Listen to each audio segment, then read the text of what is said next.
Sœurs et frères bien-aimés, depuis quelques années, l'Église célèbre en ce deuxième dimanche de Pâques la divine miséricorde. C'est quoi la miséricorde? La miséricorde, ce n'est pas un simple mot.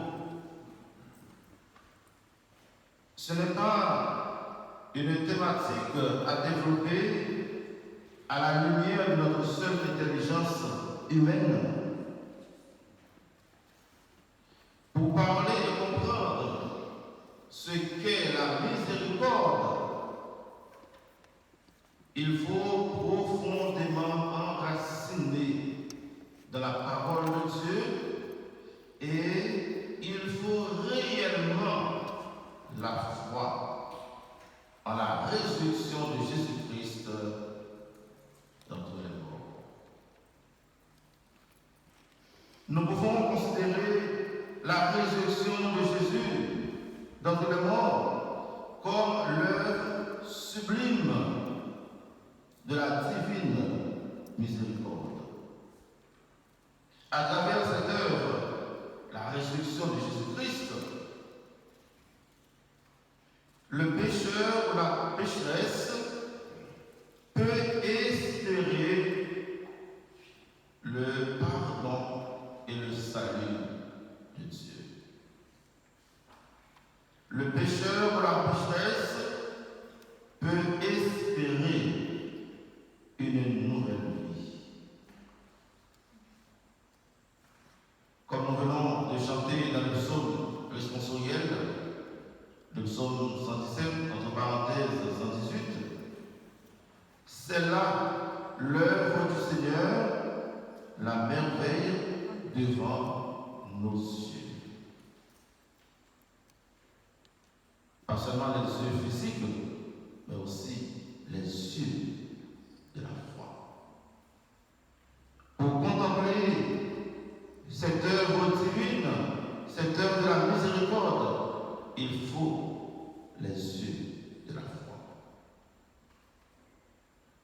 Cette œuvre, la résurrection du Christ, nous dévoile non seulement la seigneurie de Jésus, mais encore sa divinité. Nous comprenons cela à partir de la profession de foi de Thomas qui dit, il a dit quoi? Mon Seigneur et mon Dieu. Je vous invite à reprendre avec moi cette profession de foi. Mon Seigneur et mon Dieu.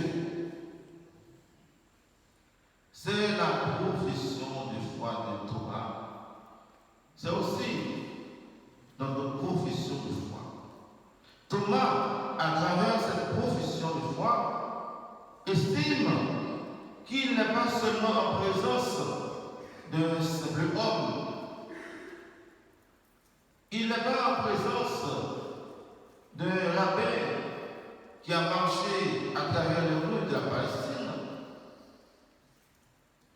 En voyant Jésus, Thomas croit qu'il est en présence de son Seigneur et son Dieu. Pour Thomas, Jésus est Seigneur et Dieu. C'est la réponse de Jésus à la question de Philippe. Qui m'a vu a vu le Père. Je suis dans le Père et le Père est dans moi.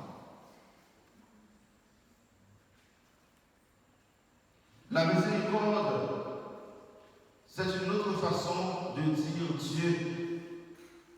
Et pour reprendre le titre du livre du Pape François, le nom de Dieu est miséricorde. Et je profite pour citer une phrase de ce livre. Le Pape François nous dit, l'Église n'est pas là pour condamner, mais pour permettre la rencontre avec cet amour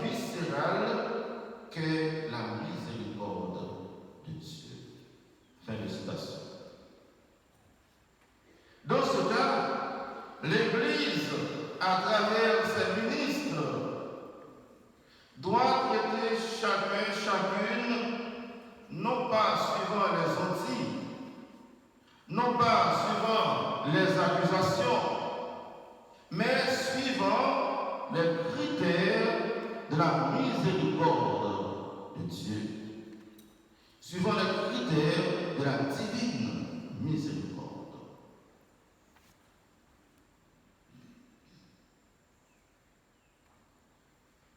Il y a la loi civile et la loi religieuse. Mais en dépit de tout cela, que dit la miséricorde de Dieu? Cette miséricorde est plus grande, plus forte que la situation pécamineuse de la personne en question.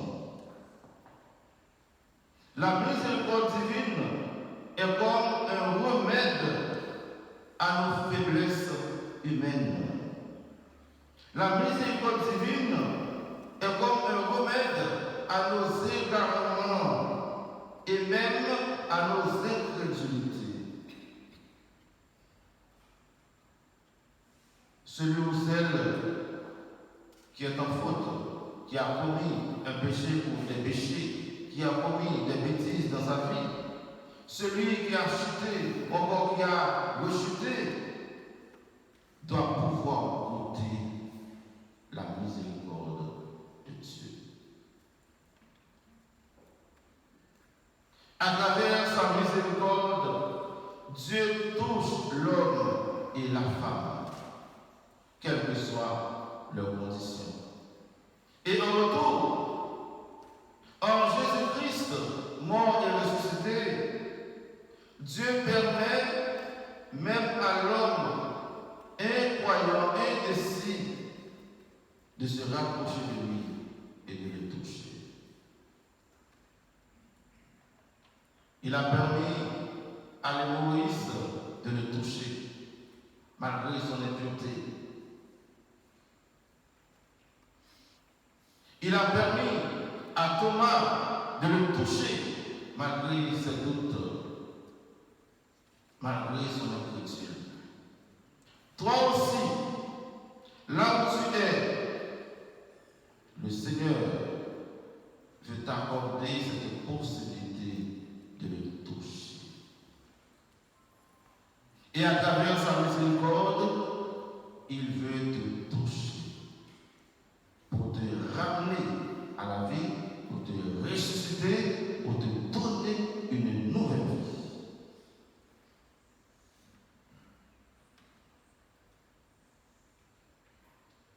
Les rayons que vous voyez dans l'image, à quoi pouvons-nous comparer ces rayons? Ces rayons qui sortent directement du cœur de Jésus, ces rayons qui jaillissent de son cœur, ces rayons contemplés par Sœur Faustine lors de sa vision. C'est quoi ces rayons? C'est quoi ces rayons?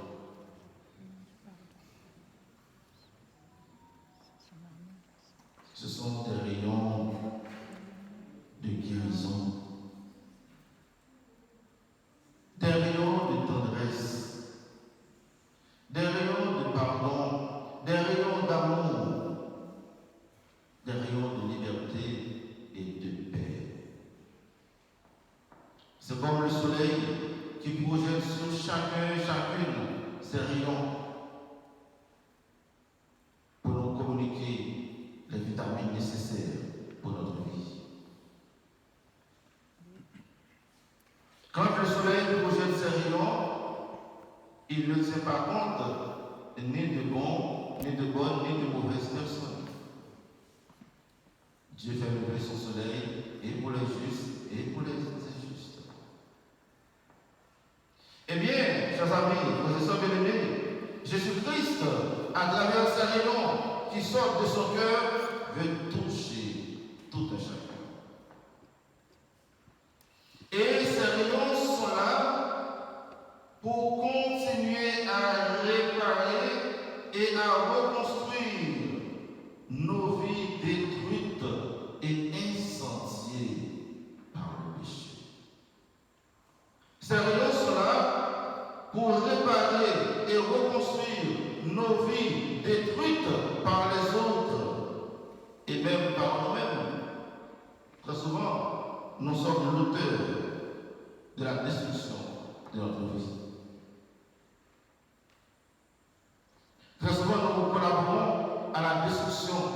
de notre vie,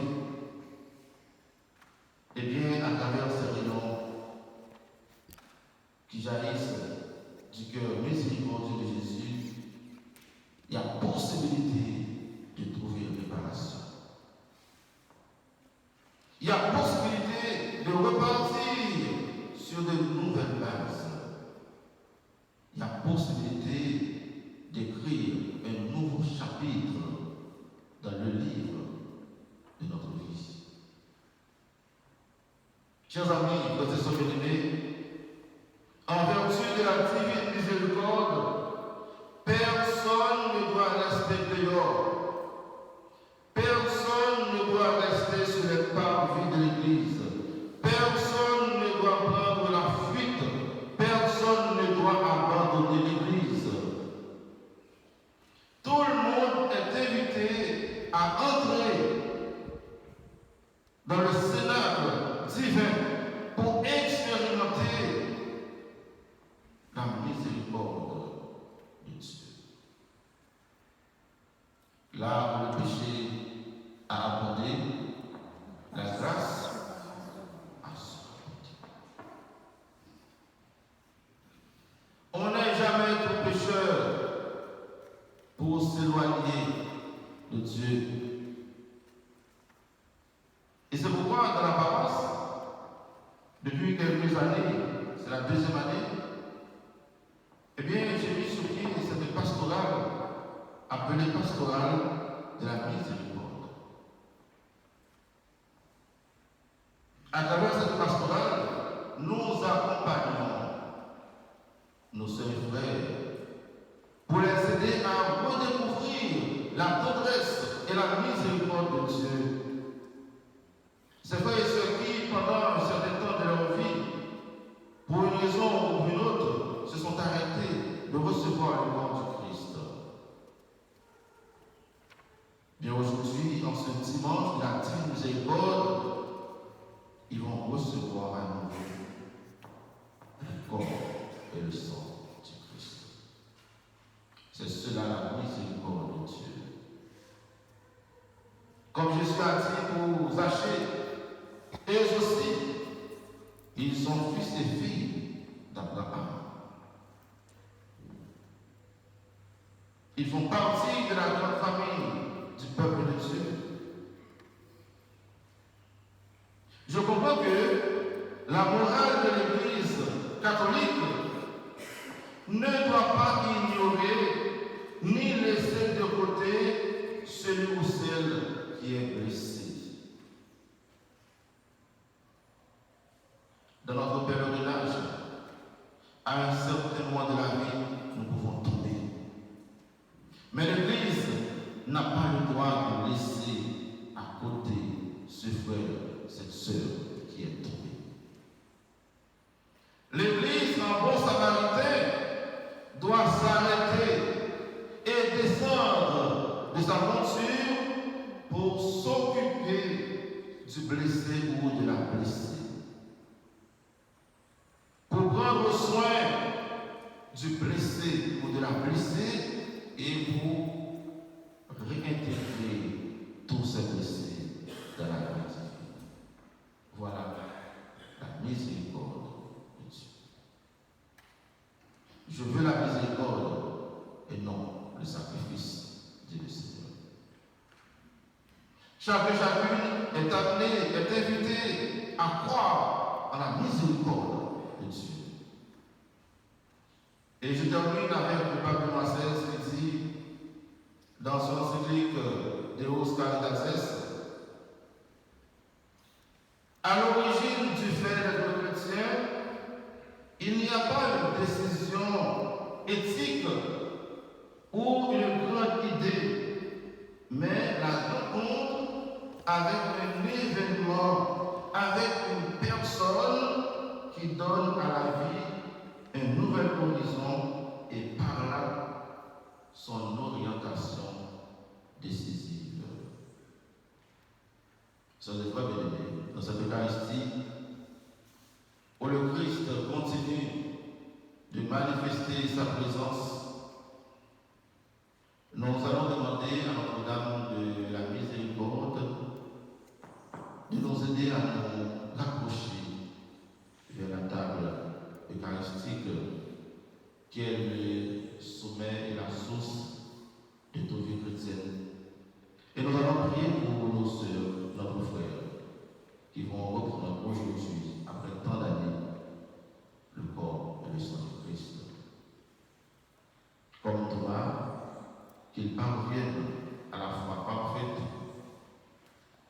qu'ils ouvrent leur cœur pour accueillir